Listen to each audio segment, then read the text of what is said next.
मौर्य काल के इतिहास को जानने के स्रोत के बाद आज हम पढ़ने जा रहे हैं मौर्य प्रशासन। माने मौर्य काल में शासन कैसे था, माने किस प्रकार का शासक हुआ करता था। राज्य होते थे कि देश हुआ करता था कि गांव होता था, उसका मालिक कौन होता था, अगर मालिक होता था तो उसमें नियंत्रण कौन करता था, कौन कौन से अधिकारी हुआ करते थे। आज जैसे मान लो मुख्यमंत्री है, प्रधानमंत्री है, डीएम है, एसपी है, कई सारे क्लर्क्स वगैरह हैं। तो इसी प्रकार मौर्यों का प्रशासन जो था वो कैसा था वो हम जानने जा रहे हैं बच्चे। सोर्स ऑफ इसमें कह रहे हैं कि मौर्य प्रशासन, तो इसमें सिरोली लिखा है तो इसमें उसके फेरे में न रहो, इसमें लिखेंगे सोर्स ऑफ मौर्य एडमिनिस्ट्रेशन के बारे में जानेंगे, तो रूलर्स के बारे में जानेंगे। तो मौर्य प्रशासन के जो शासक हैं या जो वहाँ का प्रशासन था उसको जानने के कई स्रोत हैं। कौन कौन से पुस्तक है जो बताता है मौर्य प्रशासन के बारे में। तो सबसे पहले इसे याद रख लेंगे हम लोग अर्थशास्त्र। अर्थशास्त्र किसकी रचना है बच्चों, कौटिल्य की, ये बताएगा सबसे पहले तुम्हें। दूसरा बताएगा मुद्रा राक्षस, कौन लिखा, विशाखदत्त। महाभाष्य किसने लिखा, पतंजलि। ये वही पतंजलि हैं बच्चे जिनके शिष्य समझो कि पीढ़ी दर पीढ़ी बढ़ते चले गए। अब बाबा रामदेव आज एकदम प्रसार करके योगा करके और समझो कि दवाई आपको बेच रहे हैं। तो ये पतंजलि गुरु के ही हैं। तो महाभाष्य किसने लिखा, पतंजलि। परिशिष्ट पर्व किसने लिखा था, हेमचंद। इंडिका मेगास्थनीज ने लिखा। लाइव्स किसने लिखा, प्लूटार्क। वर्ल्ड ज्योग्राफी किसने लिखा, स्ट्रैबो ने। वर्ल्ड ज्योग्राफी एक और लिखा किसने, टॉलमी ने। इंडिका किसने लिखा, एरियन ने। और अशोक के अभिलेख, हाँ बोलो, इंडिका मेगास्थनीज ने भी लिखा है और इंडिका एरियन ने भी लिखा है, ठीक है ना। इंडिका जो मेगास्थनीज की रचना है वो काफ़ी फेमस है, लेकिन एरियन एक लेखक है वो भी इसको लिखता है जिसे हम देखेंगे, ठीक है ना। और इस तरीके से इसमें कहता है कि एरियन का जो इंडिका है उसे एक और नाम रखा गया है, उसको तुम लोग देखोगे बुक में, इंडिका इम्ब्रोसिस ऑफ अलेक्जेंडर। हाँ, तो इसमें इस तरीके से जो लिखवा दिया गया है। तो अलेक्जेंडर, इंडिका यह जो जोड़ा जाएगा उसके साथ अलेक्जेंडर जोड़ा जाएगा, उसे याद रखेंगे हम लोग। अगला है अशोक के अभिलेख जो नॉन रिलीजियस वर्ग थे। माने प्रशासन को जानना हो, धार्मिक वर्ग का अभिलेख नहीं जानेंगे, गैर धार्मिक। धार्मिक वर्ग एकदम बोलेगा अपने धर्म के बारे में, गैर धार्मिक सब एडमिनिस्ट्रेशन वगैरह बताता है। अब इसमें मुख्य तौर पर जानेंगे कि कौटिल्य अर्थशास्त्र में राज्य की सप्तांश विचारधारा दिया गया है। राज्य से संबंधित 7 अंग, तो इसमें से सप्तांश को समझ लो, सप्तांग बोलेंगे हम लोग, क्या बोलेंगे, तो सप्तांग अगर दे देता है, अगर सप्तांश देता है तो सप्त अंश हो गया, अंश मैंने टुकड़ा हो गया, लेकिन सप्तांग कहते हैं तो 7 अंग। वो बताता है कि राज्य के 7 अंग होते हैं बच्चे। सबसे पहला कौन होता है, जनपद। जनपद बॉडी एंड लेग होता है, माने पूरा शरीर और पैर। मुख्य तौर पर कहा जाए तो भूभाग। राज्य विस्तार प्रशासनिक इकाइयाँ कौन कौन है का अध्ययन कराता है जनपद। माने राज्य की इकाई कौन कौन सी है, राज्य की प्रशासनिक इकाई कौन कौन सी है। भूभाग जो होता है उसको क्या बोलते हैं हम लोग, जनपद। राजा एपेक्स बॉडी होता है, माने राजा उसका हेड होता है, पूरे जन हेड ऑफ स्टेट। जो राज्य है उस राज्य का सबसे प्रमुख व्यक्ति कौन कहलाता है, राजा। अगला है मात्य। ये समझ लो कि प्रशासन का आई है, आंखें हैं, मतलब समझो अधिकारी वर्ग है जिसमें मंत्री परिषद भी आता है, नौकरशाही है। आज जिस तरीके से डीएम होते हैं, एसपी होते हैं, जो अधिकारी होते हैं, उन अधिकारियों के द्वारा देश का प्रधानमंत्री पूरी स्थिति को जान लेता है। गोपालगंज की रिपोर्टिंग बताइए, डीएम साहब यहाँ से रिपोर्ट करवा देते हैं, एसपी साहब करवा देते हैं। पदाधिकारी अपने अपने विभाग का सब कुछ देखते रहता है। तो जो पदाधिकारी देख रेख करते रहता है वो समझो कि प्रशासन की आँखें होता है। और आँख को हम क्या बोलेंगे, मात्य। समझ में आ रहा है ठीक से। तुम लोग भी कल की डेट में जब IAS बनोगे, कलेक्टर बनोगे तो क्या कहलाओगे, प्रशासनिक इकाई के रूप में मौर्य काल के मात्य कहलाओगे, ठीक है ना। अगला इसमें से देख लो, दुर्ग कहता है ये लेग है, आंतरिक एवं बाह्य सैन्य सुरक्षा प्रणाली। माने कुल मिला के समझ लो कि पूरे सैन्य सुरक्षा को देने के लिए दुर्ग का निर्माण किया गया है। कोई भी आए डायरेक्ट आक्रमण न करे, तो उस व्यवस्था को क्या बोलते हैं? दुर्ग। कोष, कोष बोलते हैं माओ, ये राजस्व व्यवस्था देखता है, अर्थव्यवस्था देखता है। मैंने समझ लो बच्चे, तुम लोगों का जो कोई भी ज़माने में कोष जो होता है वो माओ से होता है। हम लोग खाएंगे तो रुपया रहेंगे तभी ना खाएंगे जी, क्या खाएंगे, कितना खाएंगे, ये सब किस पर डिपेंड करता है? धन पे डिपेंड करता है। तो कोष को हम क्या बोलते हैं? प्रशासन का माउथ बोलते हैं, मुंह बोलते हैं उसे। अगला है धर्मन, यह कान है, ईयर है, न्याय व्यवस्था। इसको ईयर इसलिए बोलते हैं धर्मन को कि न्याय व्यवस्था बैठ जाए तो वो देखता नहीं है, सुनता है। इसीलिए न्याय की जो देवी होती है उसकी आंखों पे क्या बांध दिया जाता है? पट्टी। पट्टी इसलिए बांध दिया जाता है कि सामने वाला धनी है कि गरीब, वो नहीं देखना है हमें। हम आंखें बंद कर लिया, हम तर्क सुन रहे हैं कि इस व्यक्ति के बारे में किसने क्या कहा। सुनने के बाद बिना किसी को देखे हुए, गोरा है कि काला है, बड़ा है कि छोटा है, धनी है कि गरीब है, हम कुछ नहीं देखेंगे। हम जो सुनेंगे उसी के आधार पे हम न्याय दे देंगे। इसलिए न्याय व्यवस्था को ईयर कहा गया है। समझ में गए जी? इससे उस भाषा में क्या बोलेंगे? धर्मन। उस समय धर्मन का मतलब क्या समझेंगे? न्याय। और अगला होते थे मित्र। मित्र माने हैं वैदेशिक संबंध, राष्ट्र की परराष्ट्र नीति, किसी भी देश का दूसरे देशों के साथ क्या संबंध रहेगा, ये सब बताएगा कौन? मित्र देखते हैं। आगे समझ ना, मित्र क्या होते हैं? हैंड। इस तरीके से अब हम डिटेल से पढ़ने जा रहे हैं मौर्य प्रशासन का भौगोलिक विस्तार। तो मौर्य प्रशासन के भौगोलिक विस्तार में हम जानेंगे कि मौर्य साम्राज्य में शामिल है कौन कौन? अफगानिस्तान, मध्य भारत का कुछ क्षेत्र। प्रूफ क्या है इसका? कंधार लेक, यूनानी स्रोत। अभी तक देख लो बच्चे, नॉर्मल परीक्षाओं के लिए हम केवल ये पढ़ लेते थे कि मौर्य प्रशासन फैला हुआ था कहाँ था? अफगानिस्तान का।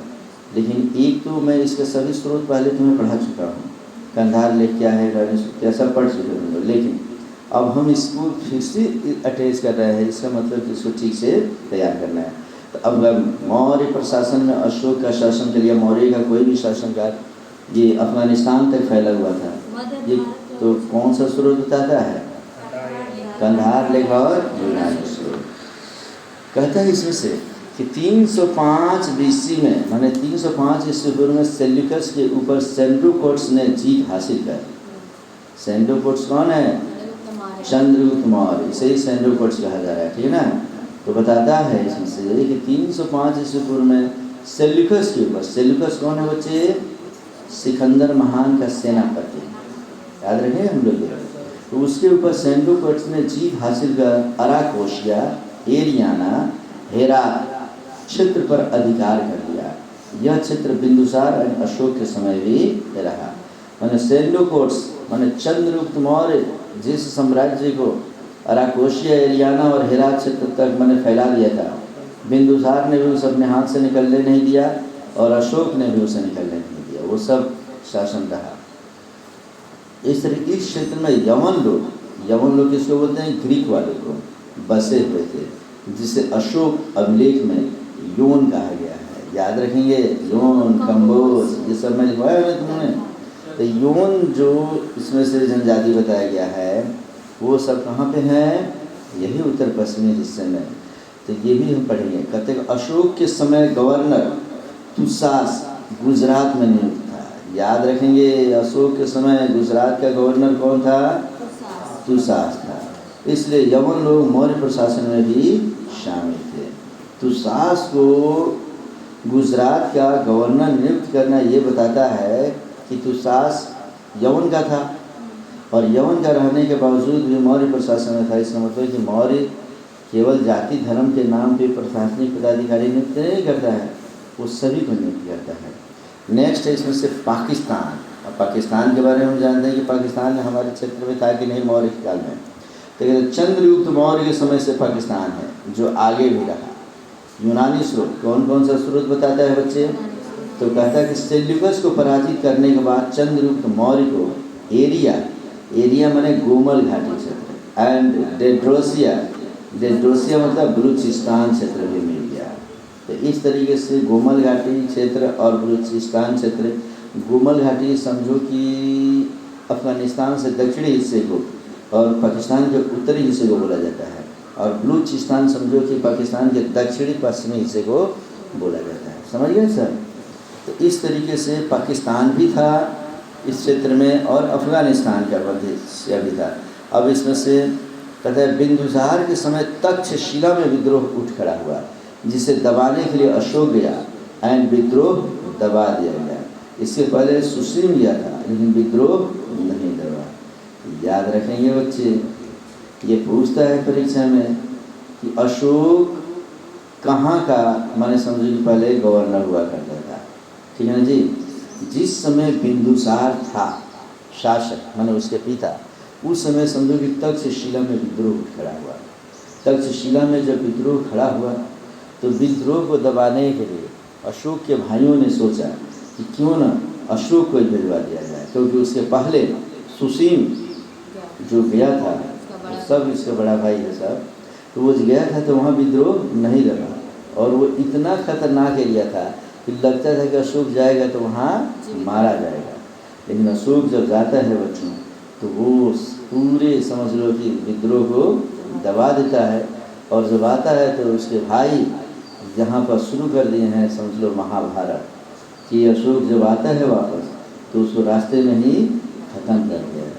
और जब उस पर अटैक होता है बच्चे और वो बचने की कोशिश करता है, बाद में पता चलता है कि मेरे ही भाई मेरे ही खून के प्यासे हो गए।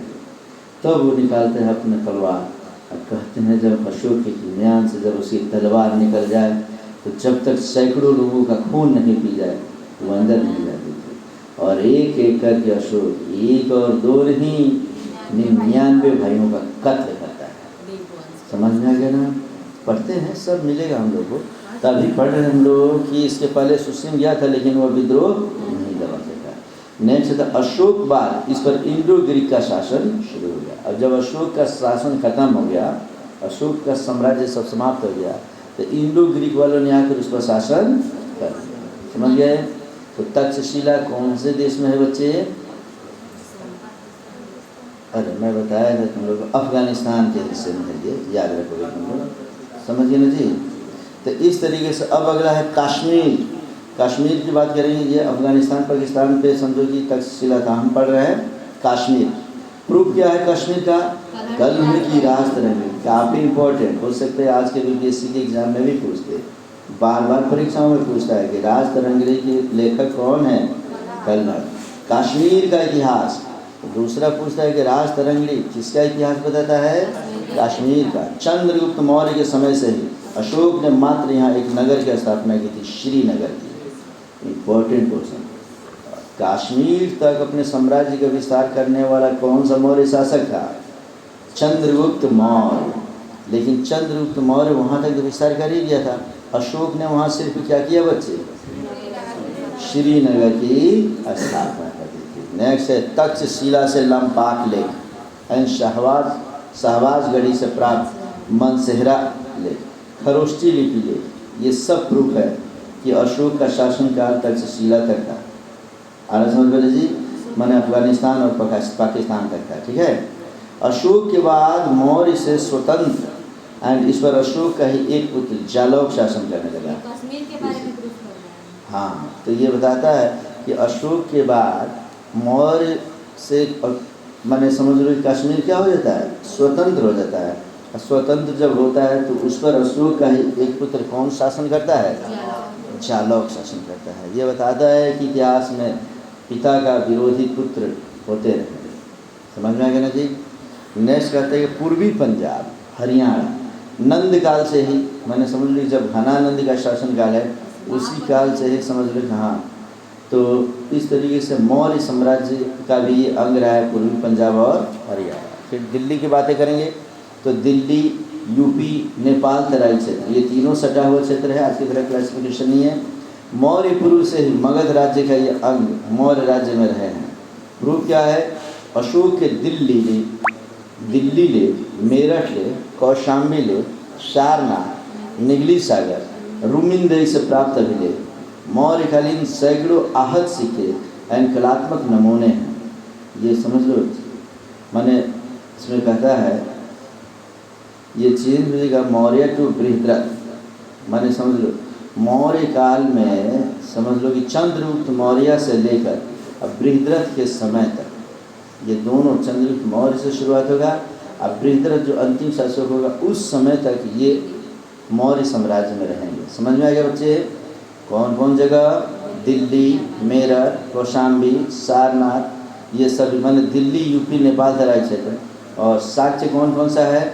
सारनाथ अभिलेख, निगली सागर, भूमिदेवी से प्राप्त अभिलेख और कई आहत सिक्के। मैंने मौर्य काल में जो सोने के सिक्के चले उसे कौन सा सिक्का कहते हैं हम लोग? आहत सिक्के कहेंगे। ये सब आगे मिलेगा हम लोग को। अगला एरिया इसका बंगाल, बिहार। तो मगध राज्य का अंग है बंगाल और बिहार। मगध साम्राज्य का ही है। मगध महाजनपद से ही है ये, इसलिए विरासत में मौर्य साम्राज्य को मिल गया। प्रूफ क्या है इसका? अशोक के सहस्राम लेख, लौरिया नंदनगढ़ लेख, अरेराज लेख, रामपुरवा लेख, ये सभी लेख बताते हैं कि बंगाल और बिहार मगध का राज्य था। फिर इसमें से कहता है मेगास्थनीज की इंडिका, बिहार से ही मगध का उत्थान हुआ जिसकी राजधानी पेलिम्ब्रोथा थी, इसलिए सभी मौर्य शासक के पास बिहार रहा। काफ़ी इम्पोर्टेंट, बार बार पूछा गया है। मौर्य काल में पटना का नाम मेगास्थनीज ने क्या रखा? पेलिम्ब्रोथा। काफ़ी इम्पोर्टेंट, ये भी बीएससी का मेन क्वेश्चन है बच्चे मौर्य काल का, कि पटना को मौर्य काल में किस नाम से जाना जाता था? पेलिम्ब्रोथा। और बोला किसने था जी? मेगास्थनीज ने। आगे पढ़ेंगे। अशोक से, बंगाल से अशोक का कोई लेख नहीं मिला, फिर भी संदेह मुक्त निष्कर्ष है कि मौर्य के पास यह क्षेत्र भी रहा। प्रूफ क्या है बच्चे? अशोक पूर्व मौर्य काल में ही रहा महास्थान लेख की प्राप्ति एंड आहत सिक्के का मिलना। मैंने अशोक के आहत सिक्के का मिलना वहाँ पर ये बताता है कि वह भी यहाँ का हिस्सा था। और अशोक मैंने अशोक के पहले मौर्य काल में एक लिखा है महास्थान लेख, वो इस क्षेत्र से मिला है। अशोक का लेख नहीं मिला, लेकिन महास्थान लेख अशोक के पूर्व का मिला है।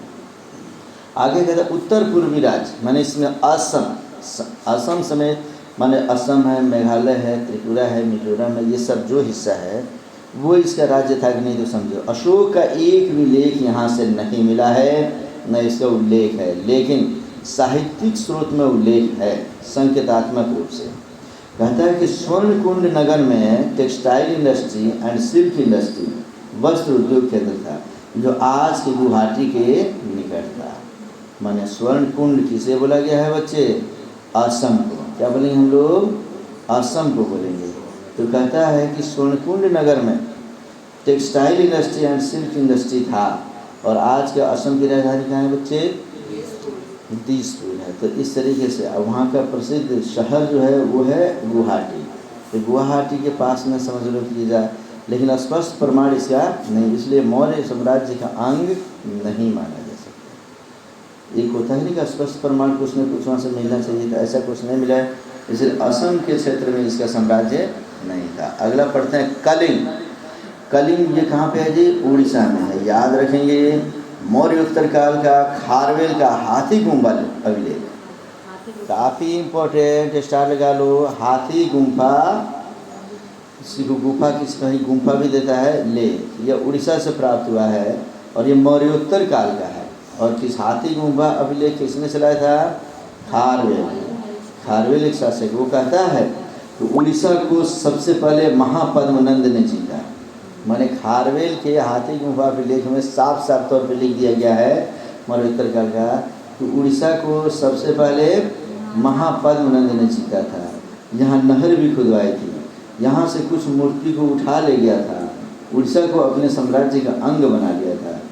बाद में घनानंद के समय अंतिम दौर में यह स्वतंत्र हो गया। तो इस तरीके से बच्चे इसमें से महापद्मनंद के समय से ही कलिंग की चर्चा की गई है, मैंने अशोक के पूर्व से ही। अब आगे कहते हैं कि चंद्रगुप्त मौर्य और बिंदुसार ने इसे जीतने का प्रयास नहीं किया। मैंने शुरू में था, लेकिन बाद में वो स्वतंत्र रूप में जब रहता है तो इसको ये जीतने का प्रयास नहीं करते हैं। अशोक मौर्य काल में सर्वप्रथम माने ऐसा मौर्य शासक था जो शासन के 8वें वर्ष में कलिंग पर चढ़ाई की और विजित किया, माने कलिंग को उसने जीता भी। प्रूफ क्या है?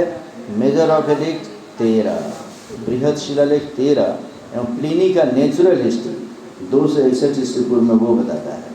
आ रहा समझ में ना? प्लिनी का नेचुरल हिस्ट्री बताता है कि 261 ईस्वी पूर्व में चंद्रगुप्त का पोता अशोक, ठीक है ना जी, यह समझ लो कि कलिंग पर विजय प्राप्त किया। आगे क्या बताता है बच्चे? तो अशोक ने कलिंग को अपने राज्य का 5वां चक्र घोषित किया, जिसका मुख्यालय कहाँ था? तोशाली या धौली। काफ़ी इम्पोर्टेंट। जब अशोक ने कलिंग को जीत लिया तो उसे कौन सा अपना चक्र बनाया? 5वां चक्र, जिसका मुख्यालय कहाँ था? तोशाली या धौली था। उसके अंदर एक मंडल बना दिया जिसका मुख्यालय समापा या जौगढ़ था। तो समापा या जौगढ़ एक ही है, तोशाली और धौली एक ही है बच्चे। ये सब सुन रहे हो, कलिंग में है, उड़ीसा में है, ये सब जगह उड़ीसा में पढ़ेंगे बच्चे। तू पूछते हैं कि कहाँ पे है सर? और ये तो सब चक्र का मतलब क्या समझेंगे? राज्य। जैसे भारत एक देश हो गया, बिहार राज्य बन गया, अलग अलग राज्य कैसे बन गए, वैसे समझो कि चंद्रगुप्त मौर्य के पूरे साम्राज्य में से इसने 5वां चक्र, माने अलग अलग जो राज्य बनाया था सबको दिखवाता था अपने अपने प्रशासनिक पदाधिकारी रखकर, तो इसको भी 5वां चक्र बना लिया जीतने के बाद से। और इसका मुख्यालय कहाँ रख दिया? तोशाली या धौली। और उसके अंदर जो मंडल बनाया, जैसे बिहार में मान लो 13 अभी प्रमंडल है, उस समय ये क्या बनाता है? मंडल। तो जो मंडल बनाया उसमें से उसका मुख्यालय कहाँ रखा? समापा या जौगढ़, जहाँ से measure of addict 14 and small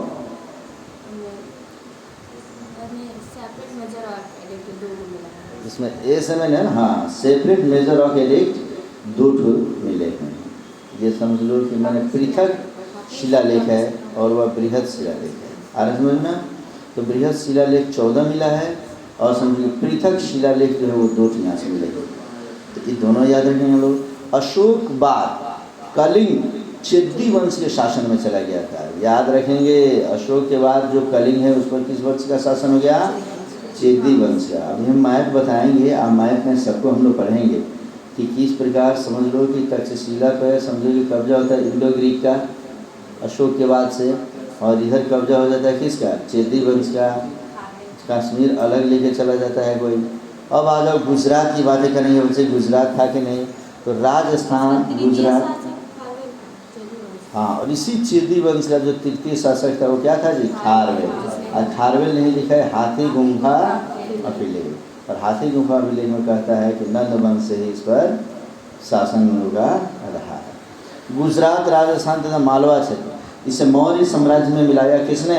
Chandragupta Maurya ने। 305 ईस्वी पूर्व में सेल्यूकस को पराजित करने के बाद गुजरात, राजस्थान तथा मालवा क्षेत्र को भी चंद्रगुप्त मौर्य ने अपने में मिला दिया। तो आखिर इसका सोर्स क्या है?